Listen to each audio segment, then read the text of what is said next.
and give Him glory, because the hour of His judgment has come. It's an intense time, a time of God's judgment. It's the end time. Worship Him who made the heavens, the earth, the sea, and all that is in them. God's last call is for His people to worship Him as the Creator of the heavens and the earth. And we learned in Revelation chapter 13 at this very time, practically the whole world will worship the beast. The beast is the creature. God is the creator. The world will be divided between those who worship the creature and those who worship the creator of the heavens and the earth. That's why we need to take the time to understand the issues. And when God said in His message, worship Him who made the heavens, the earth, the sea, and the springs of water, He's taking us all the way back to the Old Testament, Exodus chapter 20, when He gave His 10 commandments to His people. And embedded in the heart of the law is a message from God with all of the authority of the Creator of the heavens and the earth. After all, who has the right to establish the law other than the Creator who made us? And so when the dragon tries to give his authority to the beast, it's just a mockery, it's just a sham, because all authority is established by the Creator of the heavens and the earth. And so in Exodus chapter 20, He said in verse 8 to His people, remember the Sabbath day. These were people that had been slaves in Egypt, and He delivered them out of Egypt, and now they are free. They are a redeemed people. And to a redeemed people, He says, remember the Sabbath day to keep it holy. 6 days you'll labor and do all of your work, but the 7th day is the Sabbath to the Lord your God. On it you will not work. Why? Because, verse 11, in 6 days the Lord made the heavens, the earth, the sea, and all that is in them, but He rested on the 7th day. Therefore the Lord blessed the Sabbath day, and He made it holy. So God is saying to those who want to live within that circle that He created, here's how I made you. Here are the principles for peace and joy and happiness. And one of those principles is to work 6 days and to rest with Him on the 7th day. You see, God created man in His image. And there was something in the heart of God that caused Him to work 6 days and then bless the 7th day and rest on that day. I don't know why He did that, but the fact that He did proves that there was something in His heart that made Him want to do it. He finished. He rested on the 7th day. And then He made man in His image. He says, I want you to be like me. Work 6 days. And rest on the 7th day. Something in the heart of man. Now, why did God rest? Did God work so hard 6 days creating the heavens and the earth, and then after, man, I'm pooped. I need a siesta. Is that what it was for? No. Well, why did God rest? John Paul II captured the essence of God's rest in a paper that he published years ago, Dies Domini, Apostolic Letter of the Holy Father John Paul II to the bishops, clergy, and faithful of the Catholic Church on keeping the Lord's Day holy. Listen to what he said. He said, the divine rest of the 7th day speaks, as it were, of God lingering before the very good work which His hand had wrought, in order to cast upon it a gaze full of joyous delight. This is a contemplative gaze which does not look to new accomplishments, but enjoys the beauty of what He had just achieved. Don't you like that?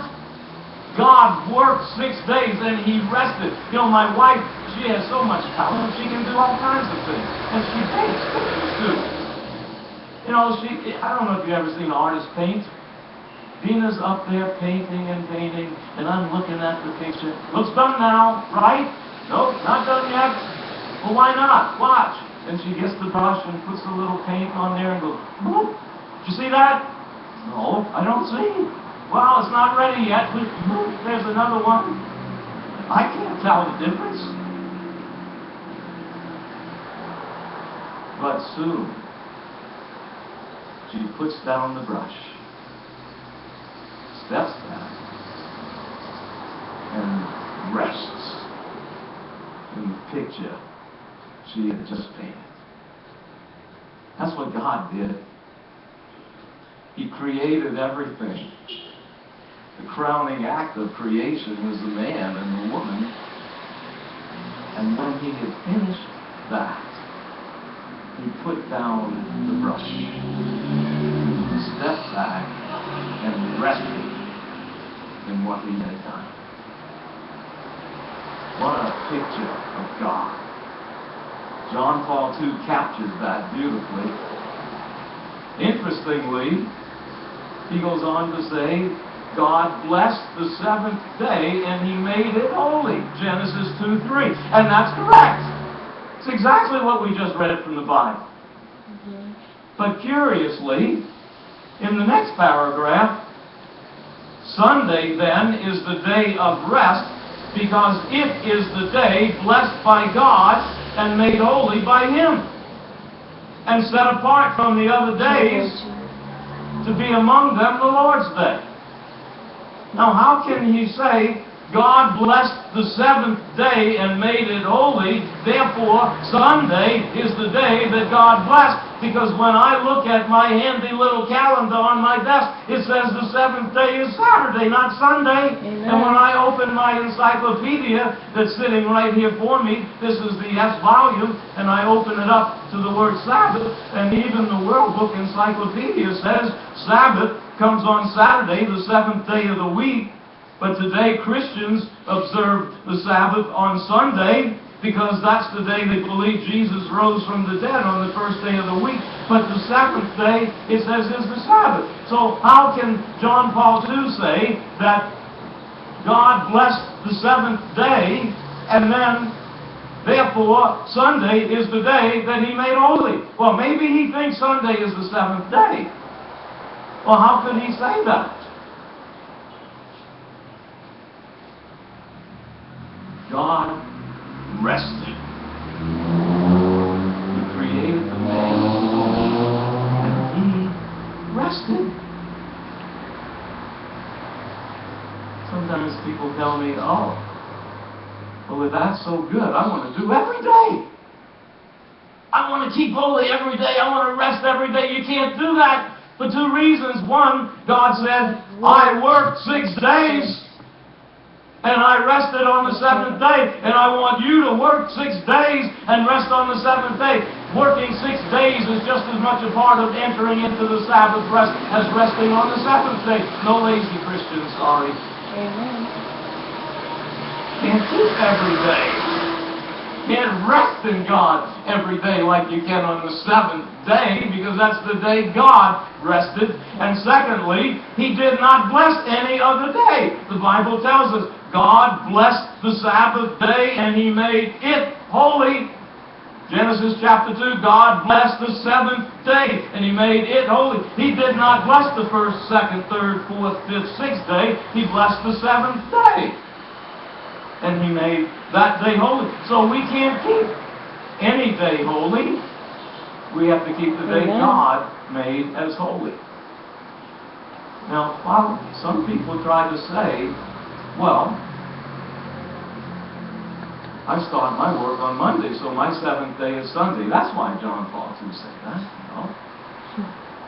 It's not your seventh day that He blessed. It's God's seventh day that He blessed. It's not your rest that's holy. It's His rest that's holy. God rested on the seventh day. In fact, He created Adam and Eve on the sixth day. Yep. And the very first full day that Adam and Eve had on this earth was the seventh day when God was rested. So on their first day, they entered into God's seventh day rest. Amen. It's not their rest. They haven't even worked yet. It's God's rest that He wants us to enter into. Amen. On His day, not ours. Hebrews. Look at Hebrews makes that clear in the 4th chapter. Go back to the New Testament now. Hebrews chapter 4, verse 3, he says, "We who have believed can enter that rest," the rest that the Old Testament saints never did enter into, because in verse 3, he says, "God's work has been finished since the creation of the world." Verse 4, but somewhere he had spoken about the seventh day. Which day? The seventh day, in these words, "On the seventh day, God rested from all of His work." Therefore, verse 6, it still remains that some will enter into that rest. What rest? His rest. God's rest. Verse 9, "There remains therefore a Sabbath rest for the people of God." Because anyone who enters into God's rest rests from his own work, just like God did from His. Amen. So how did God rest from His work? Because that's what we want to do, to enter into His rest. We work 6 days and rest on the day that He blessed, made holy, set apart, and rested. God is not going to withhold a blessing